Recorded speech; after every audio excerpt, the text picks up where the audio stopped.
সবাইকে ধন্যবাদ এবং স্বাগত।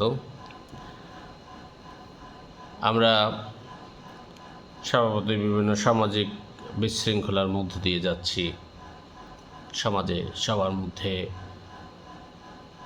সম্পর্কে যে বন্ধনের যে অবনতি হয়েছে তা সত্যিকার অর্থেই খুবই ভয়ানক। বাংলাদেশের প্রেক্ষাপটে রাজনৈতিক পরিবর্তনের পর যে যেমন করে পাচ্ছে, বিশেষ করে যারা আওয়ামী লীগ সমর্থক রয়েছে তাদেরকে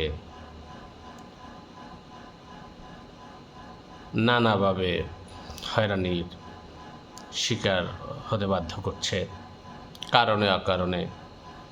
কারো অপরাধ থাকুক বা নাই থাকুক, সবাইকে নানাভাবে অপদস্থ করার চেষ্টা চলছে। তো রাজনৈতিক কোনো কথার জন্য নয়, একটি সুন্দর সমাজ ব্যবস্থা প্রবর্তনের জন্য আমি আমার জায়গা থেকে সবসময় পজিটিভ সমাজ প্রতিষ্ঠার ক্ষেত্রে সবসময় অগ্রণী ভূমিকা রাখতে চেষ্টা করেছি, মতামত তুলে ধরার চেষ্টা করেছি।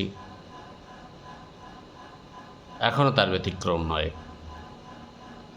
বিগত দিনে আমার অবস্থান থেকে হয়তো খুব কঠিনভাবে, খুব জোরালোভাবে কোনো অন্যায় হলে প্রতিবাদ করা হয়েছে, কিন্তু সেটা কঠিনভাবে সেটা থামিয়ে দেওয়ার মতো প্রতিবাদ হয়তো আমার দ্বারা করা সম্ভব হয়নি। কিন্তু সবাইকে বোঝানোর যে চেষ্টাটা সেটা ছিল, এখন রয়েছে। কিন্তু দুঃখের বিষয়, মাঝে মধ্যেই সবার কাছে শুনতে হয় যে আসলে এগুলো আগে কোথায় ছিল। যা আমার মনে হয় তাদের চোখ বন্ধ ছিল। সব কথা, সব ভাবনাগুলোকে রাজনৈতিক পরিমণ্ডলে নিয়ে বিশ্লেষণ করে সব কিছুর মধ্যে একটা রাজনৈতিক ট্যাগ লাগিয়ে দেওয়ার চেষ্টা। আসলে সমাজে কিছু মানুষ সকল রাজনৈতিক চিন্তাভাবনার ঊর্ধ্বে গিয়ে সামাজিক বন্ধন, সবাই মিলেমিশে থাকা, শান্তিতে থাকা, নিরাপদ থাকা, পাশাপাশি অবস্থান করার যে চিন্তাভাবনা, সেটা অনেকের মধ্যেই থাকে।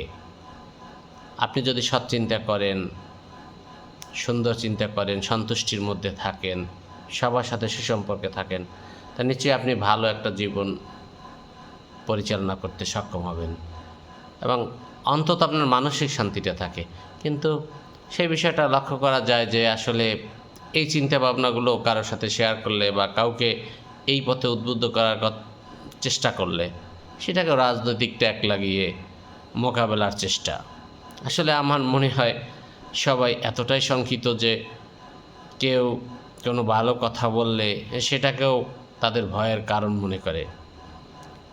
তো এইসব চিন্তা না করে আমরা যদি সত্যিকার অর্থেই একটি আদর্শ সমাজ ব্যবস্থা, যেখানে সবাই সবার জন্য, সবার নিরাপত্তার জন্য সবাই সজাগ থাকবে, যেটা বিগত দিনে একসময় দেখা যেত রাতের বেলা কোথাও চুরি ডাকাতির শব্দ শুনলে সবাই ঝাঁপিয়ে পড়ত, কিন্তু এখন হয়তো চুরি ডাকাতি তো দূরের কথা, সামান্য কেউ এসে যদি কারো উপরে মারামারির জন্য আঘাত করে, মারতে চায়, সেক্ষেত্রেও কেউ এগিয়ে আসে না, সেক্ষেত্রেও কেউ বাধা দেয় না।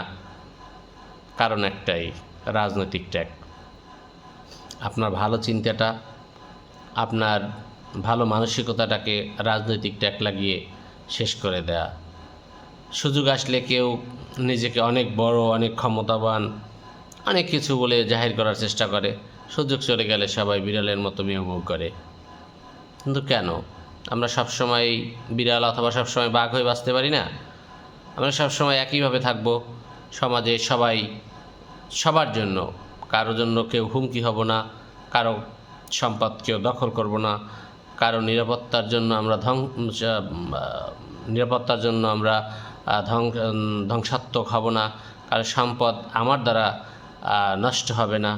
তাহলে আমাদের তো কারোরই বিড়াল হওয়ার কোনো প্রয়োজন হয় না, আমরা সবসময় বাঘ হয়েই বাঁচতে পারি। আসলে সমাজে প্রত্যেকটা মানুষেরই ভূমিকা রয়েছে, সে যেই ক্ষেত্রেই হোক, সকল মানুষের সম্মিলিত প্রচেষ্টা এবং অবদানের মধ্য দিয়ে সমাজটা সামনের দিকে এগিয়ে যায়, দেশ এগিয়ে যায়। তো আমরা যদি সবাইকে সম্মান করতে বুঝি, সবার নিরাপত্তা নিশ্চিত করতে বুঝি, তাহলে অবশ্যই সেটা আমাদের সমাজের জন্য অনেক কল্যাণকর হবে, মঙ্গলময় হবে। তা আশা করব আমরা আজ না হয় কাল সবাই মিলে একটি সুন্দর সমাজের দিকে এগিয়ে যাব।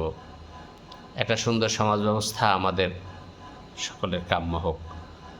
আমরা দুদিনের জন্য বাঘ হয়ে, বছর পর বছর বিড়াল না হয়ে, জীবনের প্রত্যেকটা মুহূর্তে মাথা উঁচু করে বাঁচার মতো চরিত্র নিয়ে আমরা বেরিয়ে উঠি, সামনে এগিয়ে যাই। আমরা সকলে সকলের জন্য এবং সকলের নিরাপত্তার জন্য আমরা প্রত্যেকেই হব অতন্ত্র প্রহরী, এমনটা প্রত্যাশা নিয়ে আজকের জন্য এখানে শেষ করছি। আসসালামু আলাইকুম।